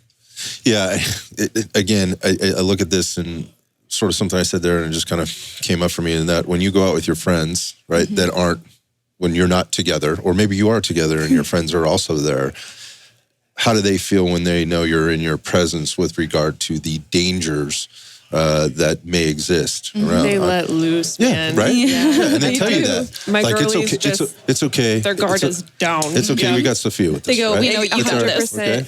I have buddies they're like, you have your gun with you, right? I'm like, yeah. And it's like they literally turn their brain off with me, and I'm like, shoot. Right. I'm like, I've got to watch them all now. Okay. Yes. So this is where I'm going with this. Okay. So they feel safer because you are there. Right. Right. And the reason they feel safer is because they know that you are dangerous at some level. There's also a problem with this, and is that they're farming out their safety to you. Absolutely. Because you are dangerous and they are not. Right. And the next level of that is what you said there about them turning their brain off. Yes. Because they have farmed this out to somebody else. Right. And obviously, I'll say it, don't really need to say it. That's problematic. Absolutely. And that is where a lot of our society is right now, is that they don't want to sit with that and they want to look to something else or someone else to make them feel safer. And that's, maybe that's the person that knows jiu-jitsu, or the person that has the gun, or the person that's just bigger, the bigger presence, has the louder voice, more experience, whatever else. That's a problem. That's dangerous. Yes. Right? And going back to being infectious, you got to go back and infect these people with, look, I get it, you're intimidated, but I'm not here all the time, right? Who's going to be there for you when I'm not? Or if you're thinking that you're going to call 911 and somebody's going to show up and protect you from this thing, no, that's stinking thinking, man. Like you're not thinking very clearly or logically about this, and so that's a thing. That we have an opportunity to do. Yeah, we were joking about this at dinner last night because we went out with several of the people here. I don't know how many, 10, 12 of us. And as far as where the exits were, they're like, okay, who's carrying what? Okay, who's the best shot? Who is the skill? Where are we going to orient these people to make sure we're in the safest configuration? Having fun with it. Yeah. We are. But it's an important thing to think about, What would you do if those people sitting on the outskirts that are protecting the inner circle, what would you do if they're not there. Yeah, the thing with that is like for the majority of people, unfortunately, that is a very weird and uncomfortable conversation. For you, it's very like we're almost having fun with this, and it's normal. And it's the conversation you're having in your head anyway. You're just able to have it verbally with the person that doesn't think you're weird. We talk about that all the time. Yeah. I'm like, hey, I would tackle. I'm gonna need you to call 911. I need you to draw. I'll get away. Last night we went out we've got our cute outfits on and our heels and we're walking to the car and just casually she's like, so this happens, like I've got this role, you've got this role. And it's just funny that this is a casual conversation in our life. I know that's again, a lot of people you think that, right? That it's funny, but it's a dialogue that you're constantly having in your head. Absolutely. Now you're able to have it together. The importance of this, and I'll wrap it up with this, is that dialogue is important. And we need to be having this dialogue more. And so going out into the world and doing that in all the places that we possibly can, knowing that it's going to make people uncomfortable. Yeah. But also being able to articulate it in a way that helps them maybe ease them into a deeper level of comfort from that discomfort, or further away from discomfort and more towards normalizing it. So I'm hoping this thing helps do that. And I'm hoping 100%. Yeah, and I'm anxious to get it out there and kind of see what feedback is and what feedback you two get on people's takes on what you guys brought to the table. So we'll share it with you. Thanks so much for spending time with us today. Oh my gosh! At the end of every She Shield episode, I say stay safe and stay vigilant. Right. Not just safe, vigilant also. Mm-hmm. Well, I'll take it one step further based on the note I was just talking about. You too, stay safe, stay dangerous. Yes, absolutely. I like it. Thank you.